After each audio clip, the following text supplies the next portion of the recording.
Hey there, it's Mite. It is garlic planting day. We have had some crazy weather, just so you know what's going on in North Texas. Today is Sunday. Last Sunday, we had winds so strong that they knocked over the tithonia that's back there, and they knocked over some other plants. And it was wild. And then on Monday, it rained 3 inches. Tuesday, it rained a little. Friday, it rained 2.5 inches, and then a little bit yesterday. I should be able to get in the ground okay today. I was going to use a dibber to make a big enough hole, but I think I'm just going to go with the hori-hori because the ground should be really soft. So before we get started on the actual planting though, I wanted to talk to you about some of the benefits of garlic. Let's start by saying not everybody's system can handle garlic. It upsets some people's stomach, it gives some people heartburn, little kids can have trouble digesting it, nursing babies can have trouble digesting it if mama had it. It is not across the board for everybody. If you know your body has a problem with garlic, don't eat it. Plain. Don't eat the plain. I do know that some people who can't eat the garlic toes, cloves, the individual, these, can eat the green tops of garlic, so that's between you and your doctor and your body. It does have some medicinal benefits, and I will put a link to this book in the description of this video. This is an excellent starter book for herbalism. It's very basic. It's from Rosemary Gladstar. It covers, I don't know, maybe 20 plants, maybe not even, and it tells you their medicinal benefits and how to use them. What she says about garlic is that it is a potent internal and external antiseptic, antibacterial, and antimicrobial agent effective for treating many types of infections. It's even been found effective against several forms of antibiotic-resistant strains of bacteria. It can treat intestinal worms in humans and animals. It's effective for maintaining healthy blood cholesterol levels, and it's a good choice for a lot of circulatory issues. And she even includes in this book the very basic recipe for fire cider. Now, I add a lot to it, but she is the originator of fire cider, so start with her. In the garden, garlic provides pest confusion. Some of the harmful insects that want to come in, it'll drive them away. It also seems to repel voles, moles, and gophers. Not sure about squirrels or bunnies, but it's worth a shot, right? It will open the ground, not a whole lot, not like sweet potatoes into clay, but it will open the ground. Now, if you are planting it into clay, don't expect to get big bulbs of garlic. You've got a fight going on between your ground and your garlic. So if you need ground open and you want to use garlic for that, cool. Don't expect to eat huge garlic. If you want huge garlic, plant it in looser soil.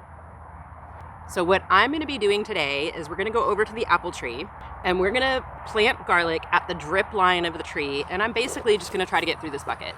What I'm planting around the trees, I expect to harvest in the spring, most of it. I have been known to leave a few in the ground to let them work for that pest confusion and those kinds of things. I do have a bed of garlic back here that I am expecting to come back up because the tops got mowed, like all the way down, and they didn't come back up. It was too hot by then.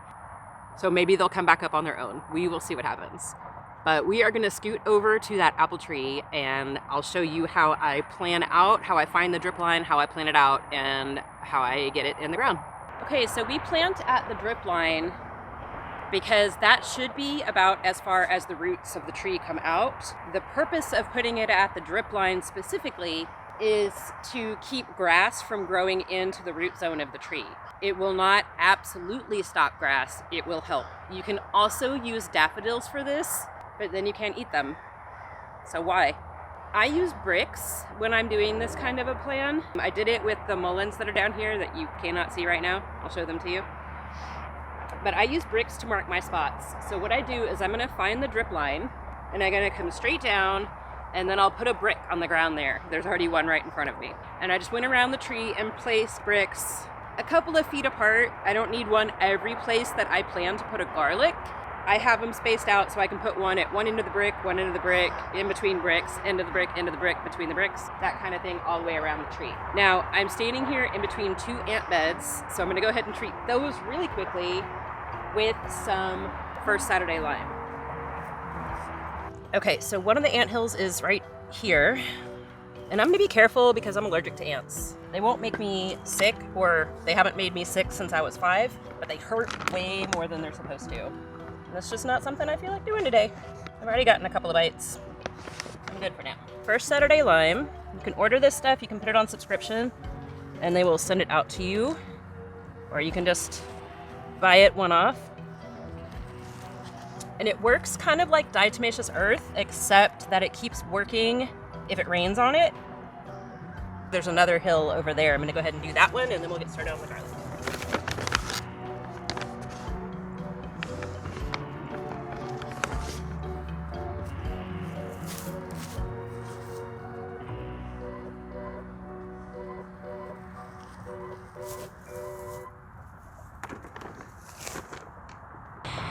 In hindsight, it might have made more sense to make the ants mad after I planted the garlic instead of before.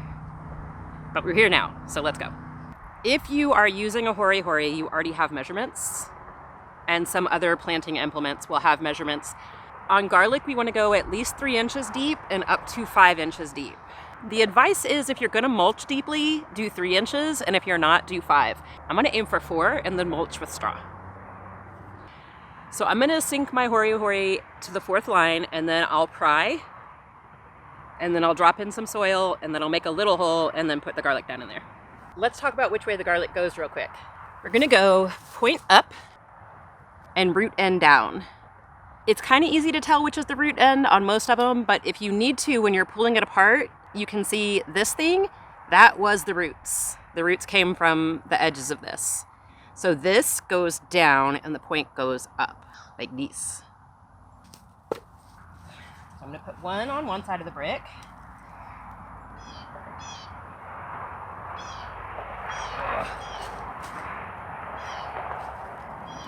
Even with all that rain, it's still clay in here. I've made my hole. I put a little bit of Happy Frog in the hole, and then I'm gonna push my garlic down in there. Make sure it's a couple of inches under. And then I'm just gonna pull all that right back on top of it. I didn't add more soil on top. I just pulled everything back in, kind of press the ground around it, and you're all set. All right, and then I'm gonna come to the other end of my brick, and I'm gonna use my brick as a measure. They're gonna all be about brick distance apart. So sink down to the 4th line. I'm gonna wiggle. Get me some room in the soil. A little bit of Happy Frog. Garlic goes in, press the soil back around it. All right, and then I'm gonna scoop my brick over for spacing. Now I'm running into the comfrey, which is gonna be harvested for chop and drop and compost and medicine soon, and the mullein, which is gonna stay all year. So the garlic will just grow up between them in the spring. It's gonna be no big deal. All right, down to my 4th line. Wiggle, soil, clove. Pointy end up, close it all up. I'm just going to keep doing this until I get around the tree or I run out of garlic, whichever comes first.